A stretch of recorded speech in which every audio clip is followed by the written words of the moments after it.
I've always been the one everyone depends on. My name is Tammy Fletcher. I'm 35, and responsibility feels less like a choice and more like a default setting.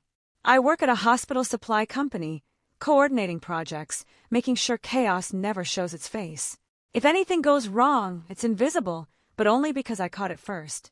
My life has always been spreadsheets, color-coded lists, and meticulous planning.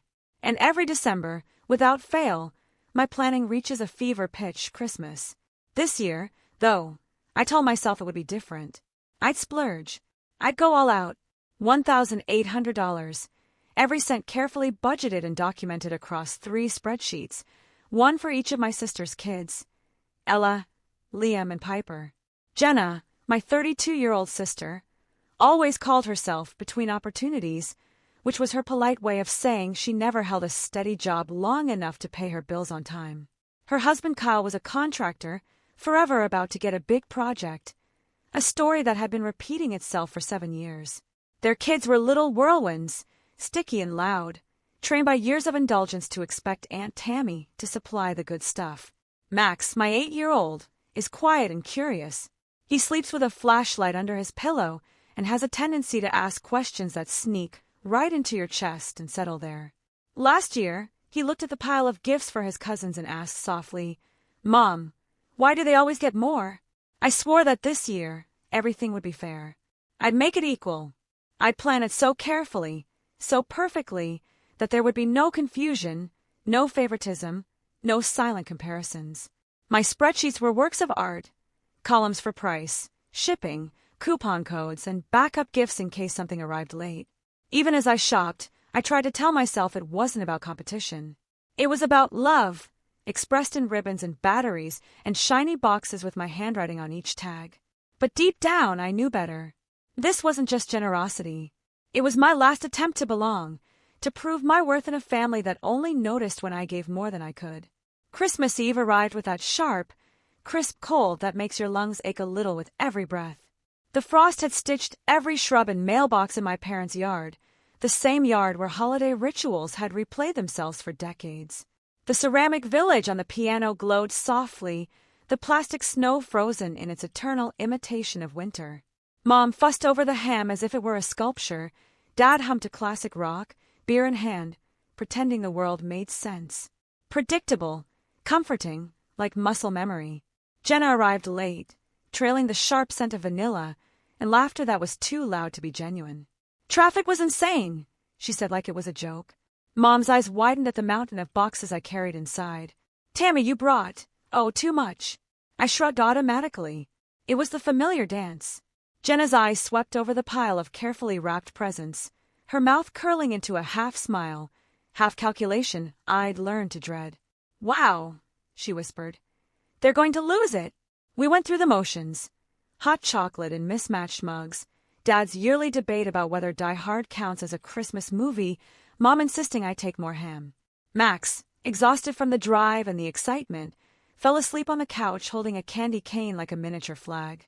I carried him upstairs to the guest room, the one with the lumpy mattress and faded quilt that had belonged to Grandma, and tucked him in, brushing his hair back gently. When I returned downstairs, I paused by the tree. The soft glow of lights reflected in the window, doubling the scene, making it feel as though a parallel world existed just beyond the glass. A world where my efforts were recognized, where my son wasn't overlooked, where generosity wasn't a silent demand for approval. I took a picture, maybe out of habit, maybe because I already suspected I'd need evidence. The boxes looked beautiful, each wrapped in real ribbon, each tag written in neat block letters. From Aunt Tammy. I whispered to myself, "This is it. Tomorrow will make it all worth it." And then Christmas morning arrived, bright and loud, just as it always did. Dad jingled sleigh bells from the kitchen drawer. The kids charged down the stairs, Mom feigning surprise that the holiday had arrived yet again. For a fleeting moment, I let myself imagine it was perfect, until Max tore open his first gift, a small, soft box, and looked up at me confused. Inside, a single black pen, the kind that comes in a 5-pack from the pharmacy. His smile faltered. "Is this it?" he asked softly. The words, "budget was tight this year," landed in my stomach like a cold stone. Max tried to make a joke, his voice quivering. Was I bad this year, Mom? And in that instant, something in me shifted. The calm, the habitual compliance, the endless accommodation, all of it began to unravel. Across the room, Jenna's kids squealed over tablets, Legos, and dolls that cost more than my car insurance. Jenna filmed every reaction, narrating loudly, "Best Christmas ever," and never once pointed her camera toward Max. Mom adjusted a garland. Dad shrugged. The familiar chorus of "You understand," Tammy echoed in my mind. But this time, I did not understand. This time I saw. I stepped back, quiet but resolute, and felt a strange sense of relief begin to creep in. Not peace, not joy, just clarity. For the first time in years, I understood that generosity without fairness isn't love. It's surrender.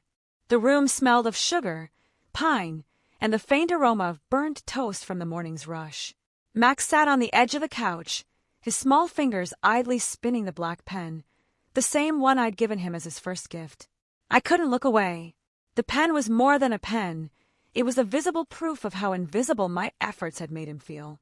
He had expected joy in his own Christmas, and instead, he received a placeholder, a token that barely whispered, "I thought of you." Meanwhile, Jenna's children shrieked over the gifts that practically screamed wealth. Ella's new tablet glowed like a mini-screen from the future.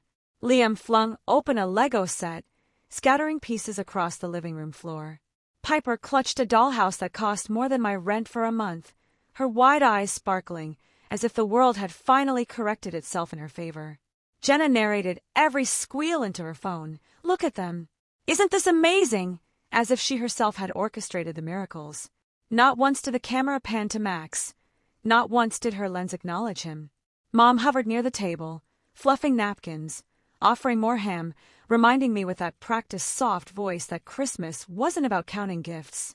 Dad leaned back in his chair, pretending neutrality, that old, family takes care of family shrug in place.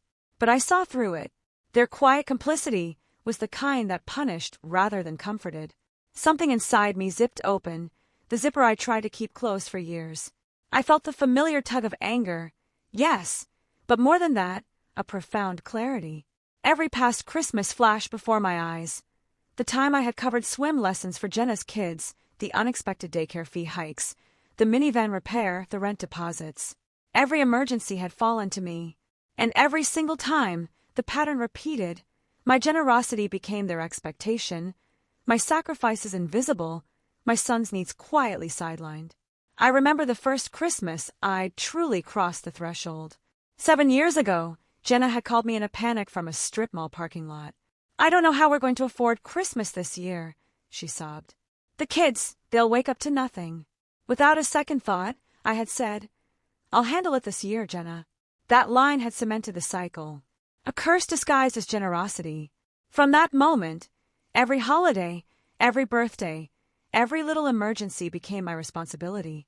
And no matter how much I gave, no one had ever stopped to ask how I was doing.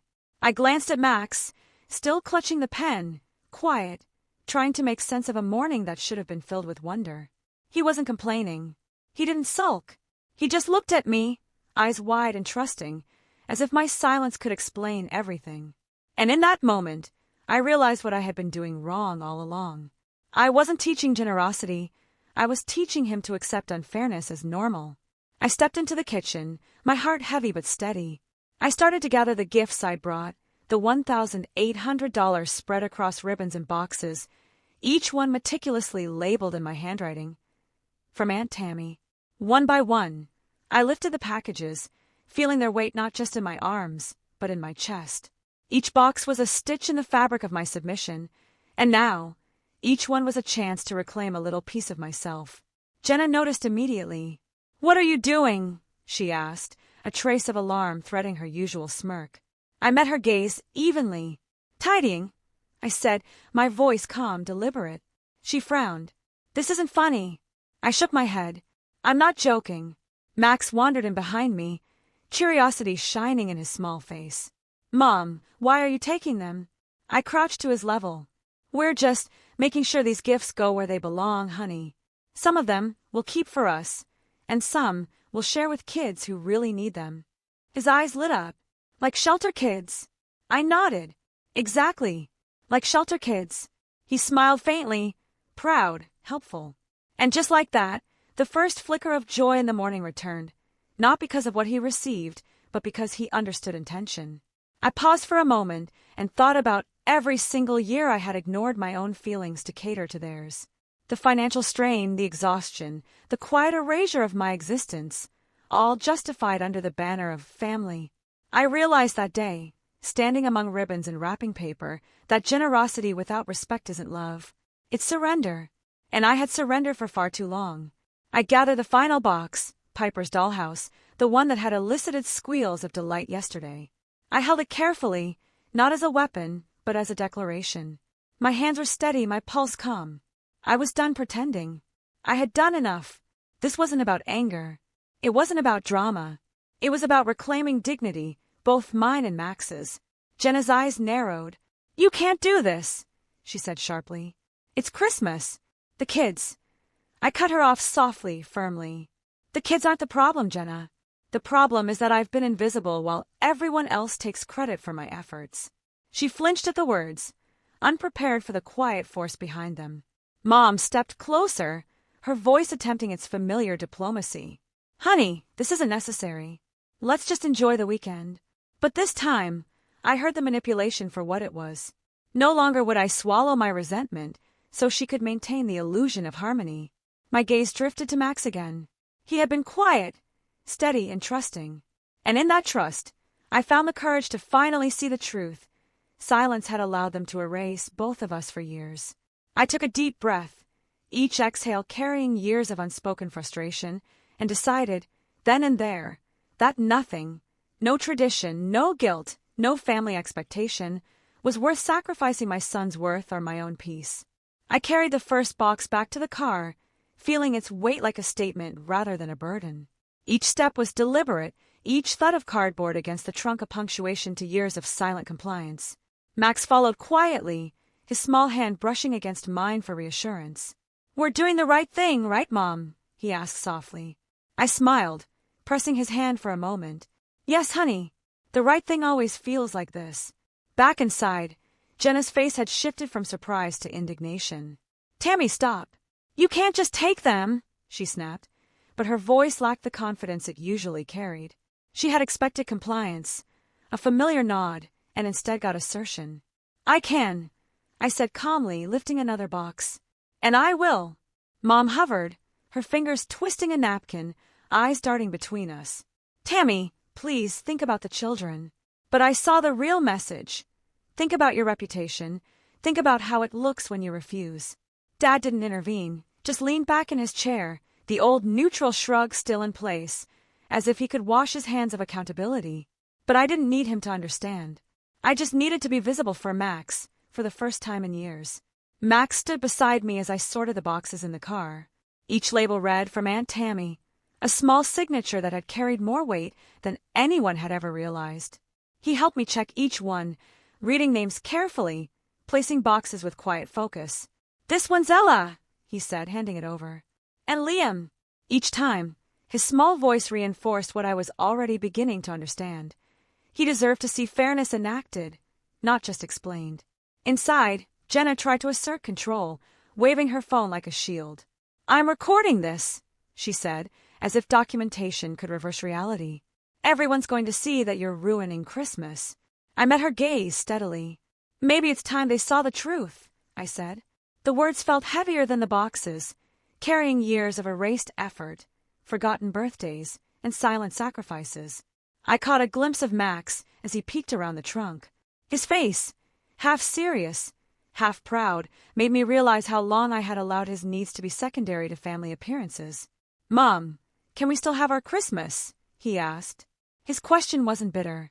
It was simple, honest, pure. "We already are," I said softly, pulling him close for a moment. The warmth of his trust, unshaken by the chaos around us, felt like a shield against the family's usual manipulations. Jenna's voice escalated, sharp and incredulous. "You're selfish. How could you do this?" I shook my head slowly. "No, I'm not selfish. I'm teaching boundaries. I'm teaching respect. And I'm showing Max that love isn't about how much you spend, it's about how you act." Her face twisted, the usual smirk replaced with shock, because I wasn't pleading. I wasn't justifying. I was stating fact. Mom stepped closer, trying her gentle, soothing tones.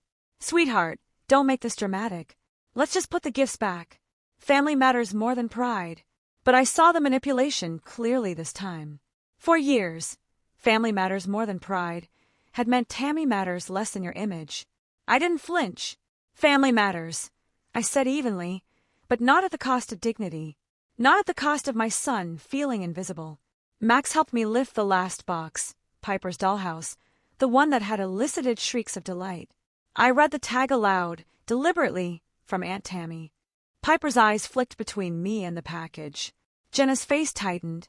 The reality she had counted on, my silent compliance, was slipping through her fingers, replaced by visibility, accountability, and calm resolve. As we carried the last boxes to the car, I noticed the subtle shifts. Dad's neutral shrug wavered, Mom's hands fidgeted, Jenna's mouth opened and closed, searching for words that could restore control. But this time, control had already shifted. It wasn't loud. It wasn't dramatic. It was quiet, deliberate, visible in every careful step, every measured breath, every box placed safely under lock in the car. Max climbed into the back seat beside the carefully arranged packages. Mom, can we give some to the shelter kids like we talked about? His voice was small but firm, and in that moment, I understood fully, this wasn't punishment. This was empowerment. It was teaching my son to see fairness enacted, not just promised. Yes, honey. We'll share them with kids who need them more than they ever needed toys. Jenna's protests escalated, but I ignored her, focusing on Max.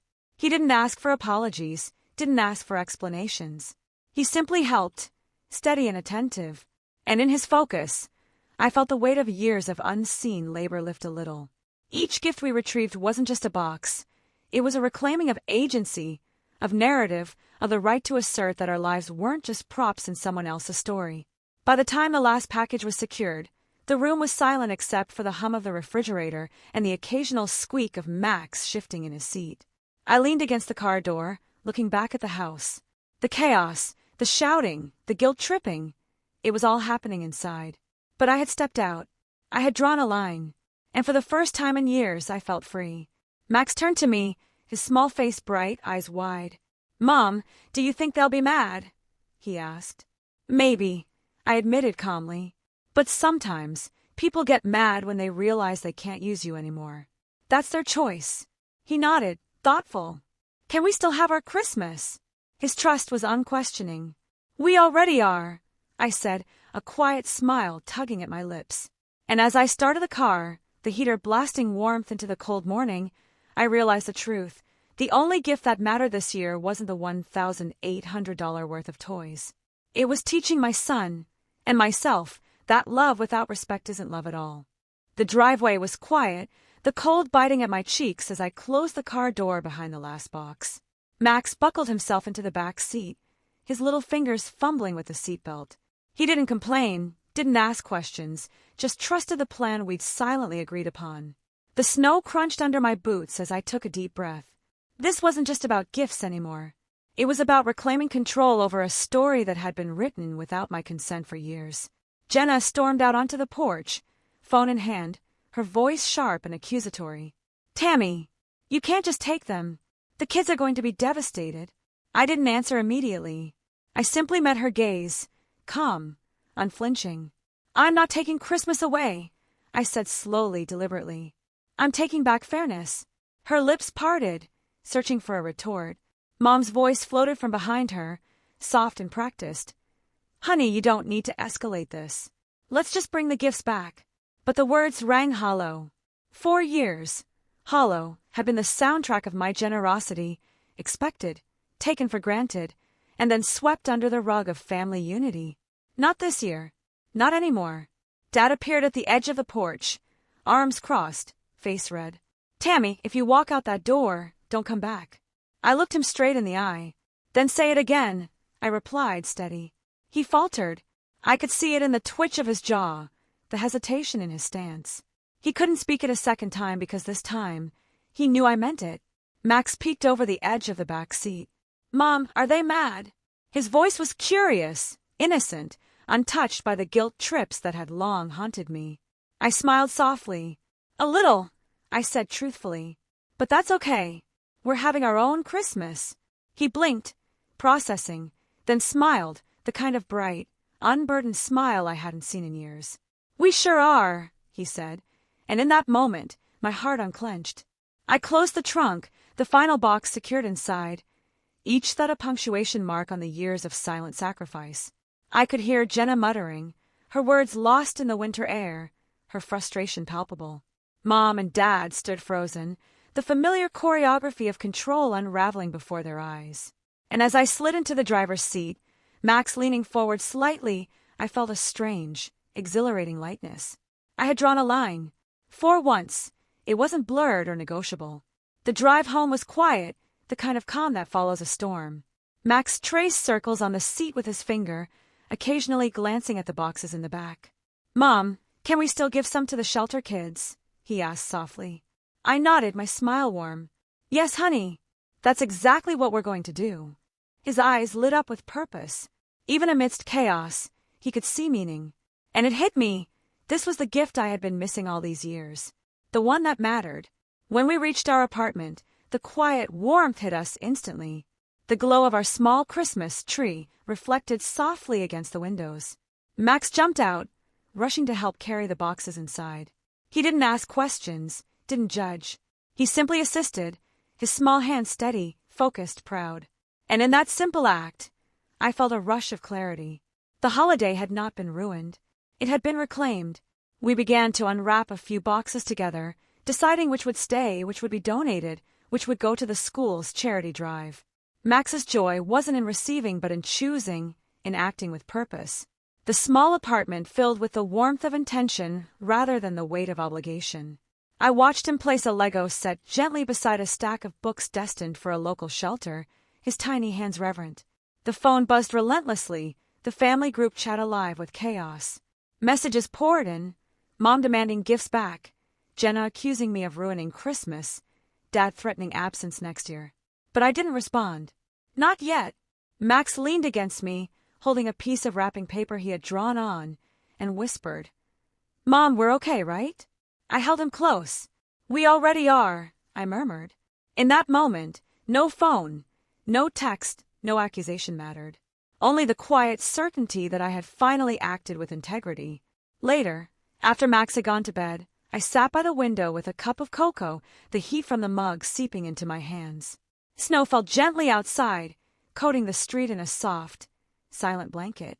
I thought back to every year I had bent, given, and quietly suffered for the sake of family image. Every Christmas, every birthday, every small crisis, I had been the invisible force holding everything together, while my own child's needs were an afterthought. Now that had changed. I had taken a step I had feared for years, and the world hadn't ended. My parents, Jenna, even the kids, they hadn't understood immediately, but that didn't matter. I had shown Max and myself that boundaries aren't punishment, they are instructions for respect. The quiet liberation in my chest was something I had never felt in all my careful, controlled years. By the third day, the family group chat had gone silent. No new guilt texts, no frantic calls, just quiet. It was a first, the silence of accountability rather than coercion. And for once, I didn't feel the itch of obligation, the crushing weight of unacknowledged generosity. Max and I spent the afternoon sorting the gifts, some heading to the shelter, some to charity drives, some kept for quiet play at home. Each decision intentional, each choice a declaration that our lives weren't to be dictated by others' entitlement. I watched Max carefully wrap a small box in brown paper, tying it with red string. "For the shelter kids," he said proudly. I smiled, my heart swelling. This was the Christmas I had always wanted. Not flashy, not competitive, but real. Thoughtful, meaningful, empowered. And in that glow, I realized something profound. Love without respect had been the cage we lived in, and today we had stepped out. The next morning, Max and I woke early, the sunlight spilling across our small living room and casting long shadows over our reclaimed Christmas. He rubbed his eyes sleepily, then looked around at the neatly stacked boxes. "Mom, are we really going to give these to the shelter kids?" His voice carried a mixture of awe and curiosity the kind of innocent wonder that makes you see the world fresh. I nodded, smiling. Yes, honey. Some kids will have a Christmas they might not have had otherwise. And we get to be part of that. The drive to the shelter was quiet, snow crunching under the tires, the city still half asleep. Max stared out the window, orange bike Tiger balanced in the back, boxes stacked with care. I could see his mind working, imagining the faces, the smiles, the excitement. Do you think they'll like them? He asked softly. I think they'll love them, I replied, brushing a strand of hair from his forehead. He beamed, his excitement controlled but real. When we arrived, the volunteers greeted us warmly. Max jumped out first, helping carry boxes inside, his small hands steady, his energy deliberate. I followed behind, feeling a sense of peace I hadn't realized I'd been craving. Each package we placed on the shelves felt like a small reclaiming of purpose, not for acknowledgement, not for gratitude, but simply because it was the right thing to do. Max and I moved through the shelter, organizing toys, books, and supplies. He was careful, thoughtful, ensuring each item found a home that would bring joy. This one goes over here, he said, placing a set of markers on a shelf labeled art supplies. I watched him, marveling at his patience, at the quiet pride in his actions. In his small gestures, I saw a reflection of everything I had been trying to teach for years. Generosity rooted in intention, not obligation. Love expressed through action, not competition.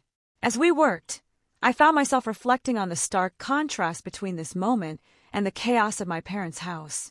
There had been no cameras, no judgment, no need to perform generosity for validation. Here, we were free to be ourselves, to give and help without strings attached.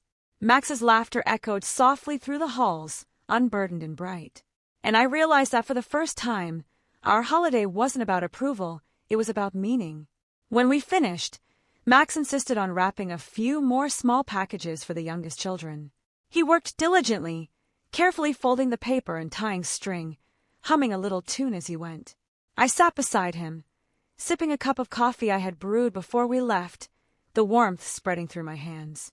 You know, Mom, he said, pausing to tie a final knot. This feels good. I nodded, understanding. It does, sweetheart. It feels right. The shelter manager came over, thanking us for our contributions. But my focus wasn't on the gratitude being offered. My attention was on Max, watching him place a small stuffed bear into the donation bin, his eyes bright, prideful, satisfied. That was the gift, the real gift.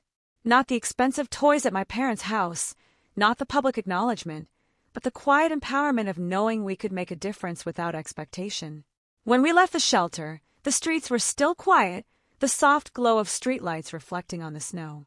Max leaned back in his seat, his small hands resting lightly on the boxes we had brought. Mom, do you think Grandma will be mad? He asked innocently. I smiled, brushing a hand over his hair. Maybe, honey, but sometimes people get mad when they can't control everything. That's okay. We did the right thing.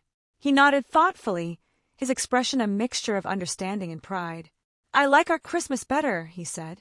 My heart warmed at the simplicity of his statement. This wasn't about confrontation anymore. It was about creating our own traditions, ones that were meaningful and intentional. The expensive gifts, the competitive display, the unspoken hierarchy, it didn't matter. Not when we could choose what Christmas truly meant for us. When we returned home, Max wanted to arrange the remaining gifts around our small tree. He carefully placed the boxes we had kept, decorating the living room with a sense of purpose. These are ours, he said quietly, and the rest go to kids who need them. I nodded, my eyes brimming. Exactly, honey. That's exactly it. We sat together on the floor, sipping cocoa, and watching the glow of the tree lights dance across the walls. The room was quiet, peaceful, intimate, everything I had wanted Christmas to be all along. That evening, my phone buzzed with notifications. Family texts flooded in, Mom demanding gifts be returned, Jenna accusing me of ruining Christmas, Dad lecturing about fairness and loyalty. I didn't respond immediately. Instead, I watched Max curl up on the rug, drawing on a scrap of wrapping paper. He smiled up at me, holding a crayon with careful intent. Look, Mom, this is our tree. And this is us. I leaned down, kissing his forehead. It's perfect, buddy. Just perfect. I sent a single photo of our small, intentional tree to the family group chat. Captioned simply, "Gifts retrieved. We're fine." Within moments, replies started coming in, a mixture of shock, indignation, and guilt. But I didn't respond. Not this time. Max and I were beyond needing their approval. As the night settled, I reflected on everything that had happened. The anxiety, the silent sacrifices, the invisible labor, the constant attempts to earn acknowledgement, all of it had led me here. And yet, this moment, simple and quiet, felt like the truest celebration of the season. We had reclaimed Christmas not with anger, not with resentment, but with intention, clarity, and love. Max yawned, curling up beside me as I read him a bedtime story. "Mom, next year, can we make cookies just for us?" he murmured, eyes heavy with sleep. I stroked his hair gently, smiling. "Absolutely, honey. Just us." And as he drifted off, I realized that for the first time, I didn't feel guilty for choosing peace. I didn't feel selfish for setting boundaries. I felt home. The morning light filtered through our blinds, spilling warmth across the apartment that felt suddenly spacious, calm, and ours. Max stirred on the couch, his small hand still wrapped around the cocoa mug I had set beside him the night before. He looked up at me with sleepy eyes, a faint smile tugging at his lips. "Mom, can we make pancakes again today?" I chuckled softly, the sound light and unburdened. "Absolutely, buddy. My treat this time." The apartment felt quiet, intentional, like the space itself had been holding its breath for years, waiting for this moment. Max ran around, rearranging a few remaining gifts we had decided to keep, placing them neatly under the tree, carefully leaving the rest box for donation.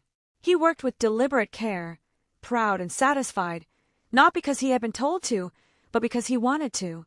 And in that, I saw the lesson I had been trying to teach for years. Love and generosity are powerful, but only when rooted in choice, not obligation. Our phones buzzed incessantly, the family group chat still alive with commentary. Messages from Mom, Dad, Jenna, and even Kyle piled up. "Bring the gifts back. You can't do this. Max will be disappointed." And the one I expected most, "You only have one child, Tammy. Be generous." I read them once, then locked the phone and set it aside. This time, the weight didn't press on my chest. This time, I didn't feel guilt. I didn't need their approval to validate my choices. Max perched on the kitchen counter, legs swinging, a bright smile on his face as he poured syrup over our pancakes. He hummed softly, content, peaceful. I watched him, marveling at the simplicity of joy that had been missing in my life for so long. For years, I had measured love through the prism of sacrifice, through the unspoken ledger of who owed what. But this morning, watching him, I realized the truth.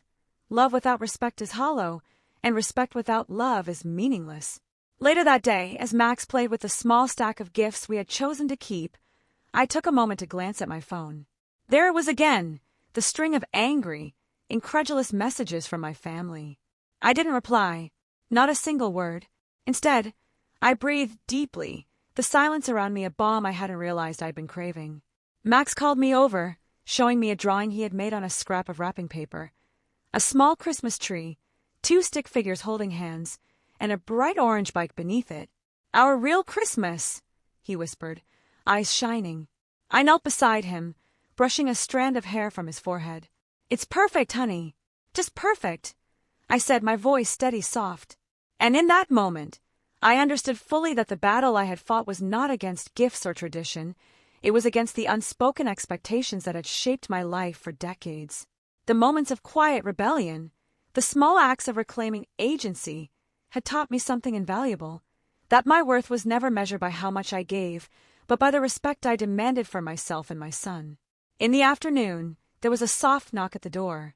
I opened it cautiously, and there was Daniel, carrying 2 takeout coffees and a warm smile. "Thought you might need these," he said, stepping inside. Max ran to greet him, sharing the drawing of our tree and the orange bike with pride.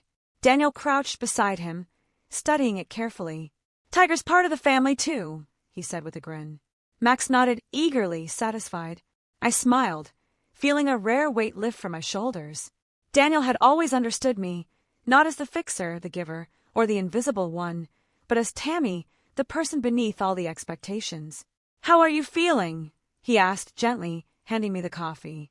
I took a sip, warmth flooding through my chest. Free, I admitted.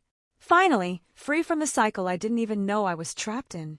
Max wandered off to start a small craft project with the boxes we were donating to the shelter. I watched him, heart swelling, realizing that this Christmas, for the first time, the focus had shifted. It wasn't about showing my family what they should appreciate. It was about teaching my son the values that mattered: intention, respect, and love that is not conditional. Later, I received a folded note slid under our door, the familiar scent of Mom's perfume faint but unmistakable.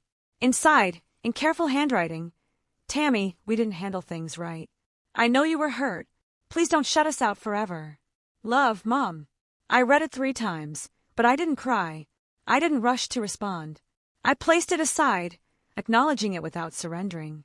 Closure, I realized, didn't always come from others. It came from within. As night fell, Max curled up beside me on the couch, orange bike parked like a guardian under the small tree. "Mom, do you think they're still mad?" he asked softly. I stroked his hair, smiling down at him. "Maybe, honey. But sometimes people get upset when they realize they can't use you anymore. That's okay. We're okay, and we have each other." He nodded, eyes heavy, already drifting toward sleep, a content smile playing on his lips. I looked around our apartment, the soft glow of our lights reflecting in the window. The chaos of previous years, the unspoken rules, the silent expectations, the invisible labor, felt like a distant memory. Max had his joy, I had my peace, and for the first time, Christmas had become what it was meant to be, a celebration of love, choice, and connection. As I sipped the last of my cocoa, I realized that taking back control hadn't been an act of revenge. It had been an act of education, of boundary setting, and of reclaiming my own voice. For years, I had thought that giving endlessly was the path to acceptance. Now, I knew better. Giving without acknowledgement, without respect, was just surrender. And surrender wasn't love, it was erasure. Max murmured in his sleep, small hands clutching a plush bear we had kept. I kissed his forehead and whispered, "Next year, it's cookies just for us. Just us, buddy."